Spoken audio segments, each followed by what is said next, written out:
দীঘায় ঘুরতে গিয়ে পুরো ফেঁসে গেলাম, না শান্তিভাবে খেতে পারলাম না শান্তিভাবে ঘুরতে গেলাম, পুরো দিনটাই অসুস্থ হয়ে ঘুরলাম। Hey everyone, welcome back to my another video. Thank you so much for watching my video. এদিন ভোর 6টার দিক করে বাড়ি থেকে বেরিয়ে গেছিলাম দীঘা যাওয়ার উদ্দেশ্যে। যতই বলি 6টায় বেরিয়ে গেছি, সেই যেতে যেতে 7টা হয়ে গেছিল, মানে বাস স্ট্যান্ডে আসতে 7টা হয়ে গেছিল। এখানে আমরা এসেছি বাস ধরবো, কাঁথি সেন্ট্রাল বাস স্ট্যান্ডে এলাম। আমাদের এখানে সেন্ট্রালের দিকে বাস কিন্তু অ্যাভেলেবেল থাকে, 5 মিনিট অন্তর অন্তর বাস পেয়ে যাবে। তুমি একটা বাস এসেছিল, তবে ওটা প্রচন্ড ভিড় ছিল। তারপর আমরা ফাঁকা বাসে উঠে পড়লাম, তবে এটা এসি বাস ছিল তাই একটু ফাঁকা ছিল। সকাল সকাল দেখলাম, ফাঁকা দেখেই গাড়িতে উঠে পড়লাম। তারপর যা হলো, উঠে ঠিক 5 মিনিট আমি বসেছি, গাড়িটা এত স্পিডে চলছে, ভালোই চলছে, তবে আমি পুরো অসুস্থ হয়ে পড়েছি বমি করে করে। হ্যাঁ, আমার এসি বাসে একদম শুট করে না, শুধু এসি না, আমার গাড়ি জিনিসটাই শুট করে না। আমি গাড়িকে উঠতে ওঠা মানে আমার বমি হয়, কেন জানি না। আমার মতন গাড়িতে বমি করো বলো তো? বমি করে শরীর একেবারে অসুস্থ হয়ে পড়েছিল। গাড়ি থেকে নেমে আমি এখানে শরীর ঠিক করার জন্য, হাইড্রেট রাখার জন্য আমি ডাব খাচ্ছি। যাই হোক, ইতিমধ্যে শরীরটা একটু ঠিক হওয়ার পর আমি এখন চলে এলাম দীঘাশ্রী হোটেলে। আসলে আজ দীঘা আসার আমাদের একটাই উদ্দেশ্য, সেটা হলো আমাদের বড়দির ছোট মেয়ে, তার আজ কম্পিটিশন আছে, মানে বনির আজকে যোগা কম্পিটিশন আছে, সেই জন্য আমাদের আজ দীঘাশ্রী হোটেলে আসা। আমরা দীঘাশ্রী হোটেলে চলে এলাম, আর এখানে এত সুন্দর সাইট সিন গুলো খুব ভালো লেগেছে দেখে। আমি তো মোটামুটি ভাবে দেখছিলাম, ঘোরার তো টাইম পাইনি, কারণ যা গরম, মাথা গরম হয়ে যাচ্ছিল আমার। ইতিমধ্যে এখানে দেখছি বনি কম্পিটিশনের জন্য রেডি হচ্ছে কিছুটা। দেন তারপর ওদের ম্যাডাম থেকে কল এল যে সবাই ভেতরে এসো, ওখানে কম্পিটিশন শুরু হয়ে গেল। যেহেতু কম্পিটিশনটা ভেতরে হবে, তাই আমরা সবাই ওপর দিকে যাচ্ছি। আর এখানে একটা জিনিস খুব ভালো, কি দেখো, আমার বনি দেখো টং টং করে উঠে গেল, আমি খেলিয়ে খেলিয়ে যাচ্ছি। আর দেখো, শুধু বনি না, এখানে কত জন আছে যোগার জন্য, কত স্টুডেন্ট, কত বাচ্চা কাচ্চা, কত বড়রা সবাই আজকে এসছে ন্যাশনাল খেলা খেলতে। দেখে সত্যি খুব ভালো লেগেছে। আমরা আর কি করলাম জীবনে বলো? দেখেছো বনি কত সুন্দর যোগা করছে।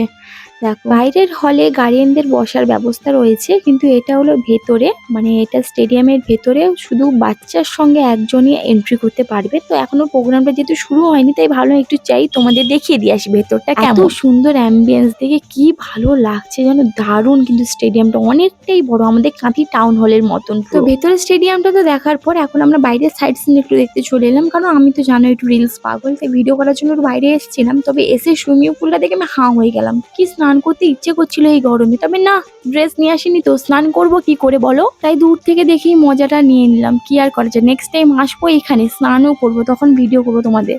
এখন তো বেকার বেকার দেখেই চলে গেলাম, আর স্টে করতে পারলাম না, দেখে সত্যি খুব খারাপ লাগলো। কিন্তু এই সুন্দর প্রকৃতিটা কি ভালো লাগছে, বাইরের অ্যাম্বিয়েন্সটা এত সুন্দর, সত্যি ভেতর যেতে একদম ইচ্ছা করছে না এই গরমে। এই জায়গাটা বেস্ট। ইতিমধ্যে বনির আমাদের খেলা শুরু হয়ে যাবে, তাই বনির এখানে মেকআপ করছে বড়দি। আচ্ছা, আমরা তো চলে এসেছিলাম দীঘা, আমি, বড়দি, বনি, জামাইবাবু আর দিদি।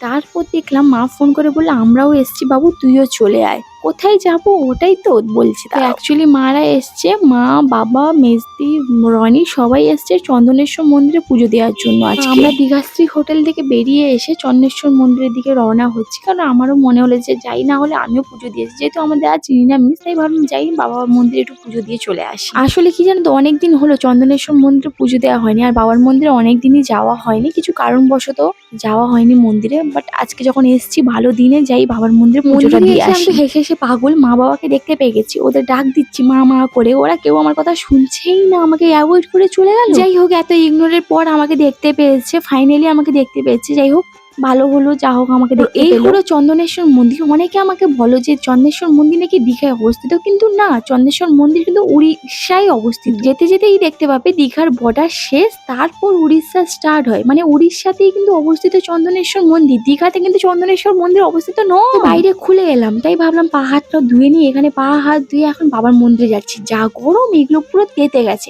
এত গরম। সবাই তো ছুটে ছুটে যাচ্ছে, তবে কেন জানি না আমার গরম লাগছিল না, সহ্য করে নিচ্ছি। অনেকদিন পর বাবার মন্দিরে এলাম, এসে সত্যি খুব ভালো লাগলো। আর দেখো, এখানে ষাঁড় বাবা পুরো দাঁড়িয়ে গেল পুরো সামনে, আমাদের যেতে দিবে না বলে। কিন্তু না, ভগবান যদি চায় ওর ভক্তদের, তাহলে ভক্ত যে দিক দিয়ে পারে যেতে পারে। ঠিক তাই তো, ভগবান আমাদের চেয়েছে, তাই দেখো আমি সুন্দর ঘুরে ফিরে। কথাই বলে না, 10টা রাস্তা বন্ধ থাকলে একটা রাস্তা খোলা থাকে, কি তাই তো? যাই হোক, বাবা আমাকে চেয়েছে বলে আমি সুন্দর ঘুরে ফিরে বাবার দেখানো রাস্তায় আমি চলে এসেছি। আর এখানে আমি খুব সুন্দরভাবে পুজোও দিয়ে দিয়েছি। পুজো দিয়ে এখান থেকে বেরিয়ে এলাম। আর চন্দনেশ্বর মন্দিরে একটা জিনিস আমি ভীষণ দেখি, ছোটবেলা থেকেই দেখছি, যে এখানে গরু, ষাঁড় এগুলো কিন্তু ভীষণ ভাবে থাকে, এগুলো নাকি বাবার ভক্ত। ভক্ত, ঠিক আছে, যারা যায় ভক্তরা তারা এদেরকে খাবার খাওয়ায়, এদের সেবা করে। আমি তো মন্দিরে যাবার আগে বাবা কিন্তু খাইয়ে দিয়েছিল, মানে ঠাকুরের জন্য যে প্রসাদ নিয়ে গেছিলো ওরা অলরেডি এদেরকে খাইয়ে দিয়েছিল। আর এখানে আমি একটু আদর করছিলাম। আর এই যে দেখতে পাচ্ছ না, এটা কিন্তু খুব বদমাস, আমাকে যদিও কিছু বলেনি। একটা দাদা ছিল, ওকে বাবা কি গুঁতো দিয়েছে কেন কে জানে, কিন্তু প্রচন্ড গুঁতো দিয়েছে, ফেলে দিয়েছে দাদাটাকে, জানো ওই ভিডিওটা আমি ক্যাপচার করতেই ভুলে গেছি। মন্দিরে পুজো দিয়ে এসে আমি এখন চপ মুড়ি খাচ্ছি, জানো আমার খিদে পেয়ে গেল, কারণ সত্যি সকালবেলা যে বমি করে এসেছিলাম তারপরে সেরকম কিছু খাওয়া হয়নি, তাই আমি এখন চপ মুড়ি খাই। চপ মুড়ি খাওয়া দাওয়া করে আমরা চন্দনেশ্বর থেকে দীঘায় চলে এলাম, যেখানে বনি আমাদের কম্পিটিশন হচ্ছে, তাই ওখানেই চলে এলাম। এখানে কম্পিটিশন হচ্ছে, সেই উদ্দেশ্যে সবাই মিলে এখানে চলে এলাম। দেখছি বর্তমানে খেলা এখন শুরু হয়ে গেছে। একটা বাচ্চা, এর নাম হলো অয়ন, এ ফার্স্ট হয়েছে, যেটা দেখে আমার খুব ভালো লেগেছে। এটা আবার দিদির পরিচিত, মানে আমার বড়দির পরিচিত একজন হয়।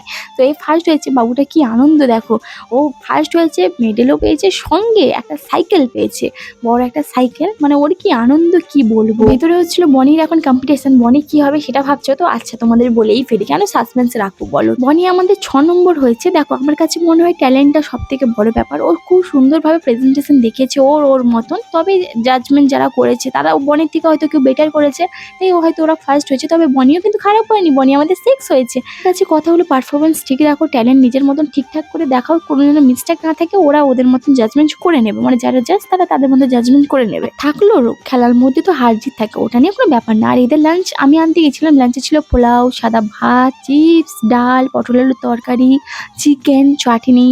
বাট যারা বুফে খাচ্ছিল তাদের জন্য এক্সট্রা করে মাছ ছিল, এবার যাদের যেমন খাবার দিচ্ছে। আর যেহেতু বনির খেলা এখন হয়ে গেছে, তাই আমরা ওখান থেকে বেরিয়ে এলাম, বেকার বসে আর কি করবো, ভাবলাম দীঘা একটু যাই ঘুরে আসি। আর আসার পথে এই গাছটা দেখলাম, কি গাছ বলো তো, নাম যদি জানতে অতি অবশ্যই কমেন্ট করে জানিও। জানো তো আসার সময় এত গরম লাগছিল, শুধু আসার সময় না, ওখানে যাওয়ার থেকে যা গরম লাগছিল, শুধু কোল্ড ড্রিঙ্কস খাচ্ছি, কোল্ড ড্রিঙ্কস খেয়ে খেয়ে তো অবস্থা অলরেডি খারাপ হয়ে গেছে। ওখান থেকে বেরিয়ে সবার পেয়ে গেছিল ইতিমধ্যে খিদে, আর এত খিদে পেয়েছি কোনো একটা রেস্টুরেন্ট পাচ্ছিলাম না, বিকজ আজকে আমাদের নিরামিষ। এবার খুঁজে একটা রেস্টুরেন্ট পেয়েছি, কিন্তু এখানে বসে খেয়ে পুরো ঠকে গেলাম। কারণ ভাত, ডাল, আলু চিপস আর পোস্ত আর চাটনি, এটার প্রাইস নাকি 80 টাকা, মাথা পিছু 80 টাকা করে, মানে পুরো ঠকে গেলাম। আর কোনো সবজি ছিল না, কিছু ছিল না।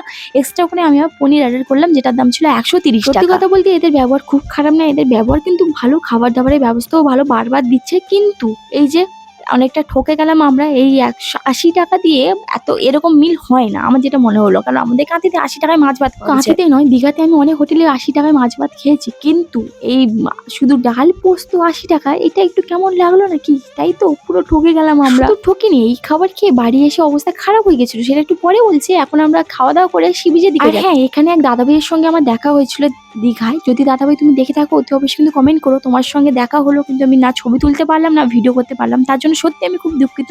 না আপনার সঙ্গে ঠিক মতন কথা বলতে পারলাম, যেহেতু আমাদের একটু লেট হয়ে যাচ্ছিলো, তাই তাড়াতাড়ি করে বেরিয়ে এসেছি, তার জন্য সত্যি আমি খুব দুঃখিত, আমাকে একটু ক্ষমা করে দিও। আর তুমি যদি আমার ভিডিও দেখে থাকো কিন্তু অতি অবশ্যই একটা কমেন্ট করে। যেহেতু আসার সময় বাসে এসেছিলাম, অসুস্থ হয়ে পড়েছিলাম, তাই বললাম না আমি আর বাসে যাবো না, ট্রেনেই যাবো। তো এখানে ট্রেন চলে এসেছে, আর আমরা এক্সপ্রেস ট্রেন নিয়েছিলাম, আর এখানে আমরা টিকিট করেই যাচ্ছিলাম। তো ট্রেনের মধ্যে ভিডিও করা নাকি অ্যালাউ নেই, তবে আমরা জিজ্ঞাসা করে কিন্তু ভিডিও মোটামুটি। এখানে ঘুরতে এসে তো ঘুরতে গিয়ে তো আমার অবস্থা খারাপ, কি মাথা যন্ত্রণা, মানে লেট করে ভাত খেয়েছি বলে না কি জানি না, তবে ভাত খাওয়ার পর থেকে মাথা যন্ত্রণা শুরু হয়ে গেছে, ভীষণ মাথা যন্ত্রণা। বাড়ি এসে বমি করেছি, যা খেয়েছি সবই বের করে দিচ্ছি, শুধু আমি না, বড়দি থেকে তো বেশি অসুস্থ মেজদি প্রচুর বমি করেছে, 2 থেকে 3 খানা বমি করেছে মেজদি।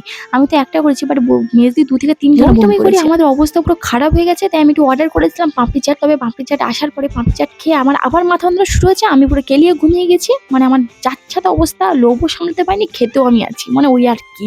তো আজকে ভিডিওটা এখানে বেশি লং করবো না, কারণ তোমাদের বাড়ির শরীর সত্যি খুব খারাপ, তবে এখন আমি ঠিক আছি, তখন কিন্তু ভীষণ শরীর খারাপ ছিল। পাপড়ি চাট খেয়ে আমি পুরো তেড়ে ঘুমাচ্ছিলাম, তারপর আর কি। গুড নাইট, টাটা, আবার আসছি নিউ ভিডিও নিয়ে।